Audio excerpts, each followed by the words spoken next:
ఇచ్చారు. సో, దాసోజు శ్రవణ్ గారిని గతంలో మీరు అధికారంలో ఉన్నప్పుడు కూడా ఆయనకొకసారి ఇచ్చారు గానీ, అది పెండింగ్‌లో పడిపోయింది. అప్పుడు గవర్నర్ దగ్గర పెండింగ్ అట్లే ఉండిపోయింది కాబట్టి, సరే ఇప్పుడు మళ్ళీ ఒకసారి ఆయనకు అవకాశం కల్పించాము. పైగా ఉద్యమ నాయకుడు అండ్ బీఆర్ఎస్ పార్టీ నమ్ముకొని ఉన్న వ్యక్తి కాబట్టి ఆయనకిచ్చాము అనేది కేటీఆర్ గారు చెప్పిన విషయము. బట్ మీ అభ్యర్థి విషయంలో ఎలాంటి ఎక్సర్సైజ్ జరిగింది అనే దాంతో పాటు కాంగ్రెస్ పార్టీలో వాళ్ళిచ్చారు సామాజిక వర్గాల వారీగా అన్నీ ఎక్సర్సైజెస్ చేసుకొని ఎవరికిస్తే బాగుంటుంది, ఎలాంటి వాళ్ళకి ఇస్తే బాగుంటుంది అనే దాంట్లోనే ప్రధానంగా ఆ ముగ్గురు అభ్యర్థులను ప్రకటించాము అంటారు. సో, వాళ్ళ పార్టీ అభ్యర్థులకు సంబంధించి కూడా ఏమైనా చెప్పదలుచుకుంటే చెప్పండి. అందరికీ నమస్కారం అండి. ఈరోజు అంటే బీఆర్ఎస్ పార్టీకి సంబంధించి ఎమ్మెల్సీ ప్రకటించడంలో దాసోజు శ్రవణ్ గారిని అంటే సరి అయిన క్యాండిడేటే సెలెక్ట్ చేశారని చెప్పేసి అయితే మేము భావిస్తున్నాం.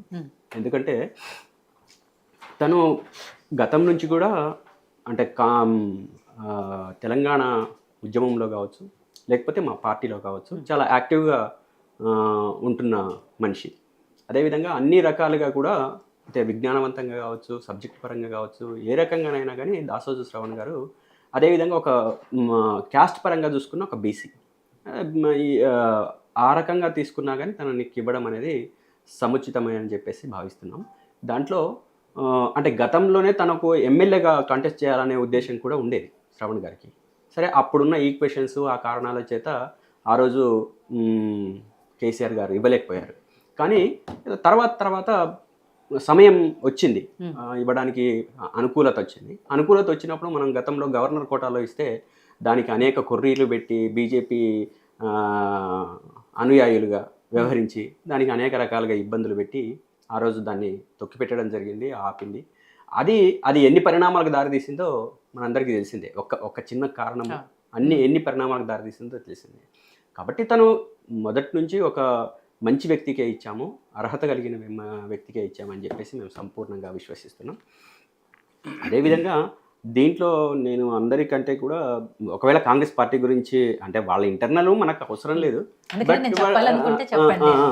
కానీ ఇక్కడ అద్దంకి దయా నేను ఒక విషయంలో ఏంటంటే ఇక్కడ దాసోజు శ్రవణ్ గారికి ఎట్లయితే ఒక బాధ్యత వచ్చిందో అదేవిధంగా అన్ని ఆటుపోటులు ఎదుర్కొని అనేక ఇబ్బందులు పడి తెలంగాణ ఉద్యమంలో చాలా యాక్టివ్గా పార్టిసిపేట్ చేసి అదేవిధంగా అగ్రకుల అణచివేతకు గురై అయినా సరే నిలబడి ఈరోజు అనేక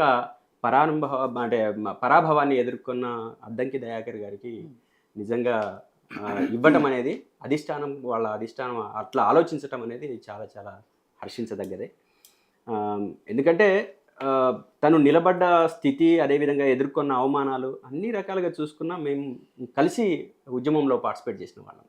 మాతో పాటు ఆ రోజు మేము పీడిఎస్యు విద్యార్థి సంఘంలో పనిచేస్తున్నప్పుడు మా సంఘ కార్యక్రమాలలో తెలంగాణ ఉద్యమానికి మద్దతుగా తనకు స్పీకర్గా పిలిచి మాట్లాడించిన సందర్భాలు ఉన్నాయి. కాబట్టి ఒక మంచి దానికే జరిగింది. అదేవిధంగా ఇప్పుడు దాసోజు శ్రవణ్ గారికి కానీ అద్దంకి దయాకర్కి కానీ అదేవిధంగా మిగతా ఎమ్మెల్సీలంతా కూడా నేను కోరుకునేది ఏంటంటే మిగతా వాళ్ళ కంటే కూడా అంటే ఎమ్మెల్యేల కంటే కూడా ఇక్కడ వచ్చిన వాళ్ళు కొంత ఇంటెలెక్చువల్స్, అన్ని రకాల విషయాలు తెలిసిన వాళ్ళు, ఆలోచించగలిగిన వాళ్ళు. కాబట్టి రేపు తెలంగాణ సమాజానికి ఉపయోగపడే విధంగా ప్రజా ప్రయోజనం నెరవేర్చే విధంగా వాళ్ళ ఆలోచనలు ఉండాలని చెప్పేసి నేను మనస్ఫూర్తిగా కోరుకుంటూ వాళ్లకు హృదయపూర్వకంగా అభినందనలు తెలియజేస్తున్నాను. విజయశాంతి గారి గురించి చెప్పలేదు, ఎందుకంటే కేసీఆర్ గారి నక్కజిత్తులు మోసపూరిత మాటల్ని ఎదుర్కొని బయటకు వచ్చి నిలబడుతున్న విజయశాంతి ఇవాళ ఎమ్మెల్సీ అవుతున్నానని చెప్పేసి ఆవిడ మాట్లాడారు. అండ్ 7 లక్షల కోట్ల అప్పులు చేసిన కేసీఆర్ ప్రభుత్వాన్ని ప్రజలు గద్దెదించారు. ఇవాళ కాంగ్రెస్ ప్రభుత్వం ప్రజాపాలన ప్రభుత్వం అనుకుంటూ ఇవాళ ఎమ్మెల్సీగా నామినేషన్ వేశారు. కాబట్టి ఈ సందర్భంగా ఆవిడ ఇవన్నీ మాట్లాడుతూ వచ్చారు. ఒక మహిళ తన గురించి ఎక్కువగా మాట్లాడడం బాగోదు, ఎందుకంటే నాకు నచ్చదు. సరే తను అంటే పాలిటిక్స్లో కొన్ని మనం పాటించాలి, ఆ పాటించకుండా ఇన్ని రోజులు ఎక్కడుందో తెలియదు, ఏం చేసిందో తెలియదు. సరే వాళ్ళు ఏ సమీకరణల కారణంగా తనని మళ్ళీ ఎమ్మెల్సీగా ఇచ్చిందో కూడా తెలియదు. వచ్చి రాగానే పెద్ద మొన్న ఎలక్షన్స్లో బాగా పనిచేసినట్టుగా అంటే కాంగ్రెస్ పార్టీ తరఫున బాగా ఉవ్వెత్తున ప్రచారం చేసినట్టుగా అన్ని రకాలుగా తానే నడిచినట్టుగా మాట్లాడితే సమాజం ఏమో హర్షించదు. నిజంగా కేసీఆర్ గారు చేసిన మంచి కార్యక్రమాలు కానీ ఈ తెలంగాణ సమాజానికి చేసిన మంచి కానీ ఆమె గుర్తించకపోయినా పర్వాలేదు. ఈరోజు తెలంగాణ సమాజము రియలైజ్ అవుతుంది, తెలుసుకుంటున్నారు. వాస్తవ విషయాలు తెలుసుకుంటున్నారు, కేసీఆర్ వైపు నిలబడతారు. రేపు రాబోయే రోజుల్లో ఖచ్చితంగా మా స్టఫ్ ఏందనేది కూడా తెలుస్తుంది గ్యారెంటీగా. ఆమెకు వచ్చింది సంతోషించాలి, ఎందుకంటే అనేక సంవత్సరాల ఏంది వేచి ఉండడం, వేచి ఉండి టీఆర్ఎస్ పార్టీలో జరగని న్యాయం ఆవిడ కాంగ్రెస్ పార్టీకి వచ్చాక జరిగింది అని. ఒక్కొక్క దాంట్లో ఒక్కొక్క పార్టీలో ఒక్కొక్క వ్యూహము, ఎత్తుగడ, ప్రాధాన్యత, పరిస్థితులు అన్నీ కూడా అనుకరించాలి, మనకు అనుకూలించాలి. ఇప్పుడు ఎంత మనసులో అనుకున్నా శ్రవణ్ గారిని గతంలో మనం అనుకుంటే ఆగలే, అంటే కొన్ని పరిస్థితులు అనుకోకుండానే వస్తాయి. ఆ రోజు కూడా విజయశాంతి గారి విషయంలో కూడా కేసీఆర్ గారు అన్ని రకాలుగా ప్రాధాన్యత ఇవ్వడానికే ప్రయత్నం చేశారు. కొన్ని కుదరవు, కొన్ని ప్రాక్టీస్లో, కొన్ని రాజకీయాలలో ఎప్పుడు ఏ సమస్య ముందుకు వస్తుందో, ఏ రకంగా అది ప్రాధాన్యత సంతరించుకుంటుందో కూడా తెలియదు.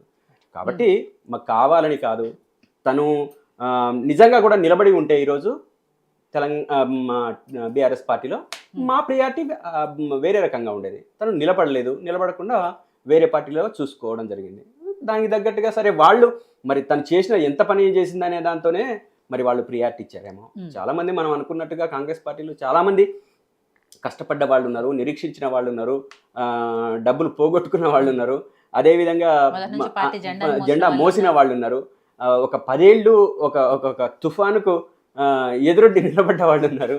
అటువంటి వాళ్ళని పక్కన పెట్టేసి మరి అది సముచితం అనుకున్నారేమో. అనుకుంటే ఇక మనం దాన్ని ఇంటర్నల్ వ్యవహారాలని మనం మాట్లాడడానికి అవకాశం లేదు కాబట్టి అందులో లేడీ దానికి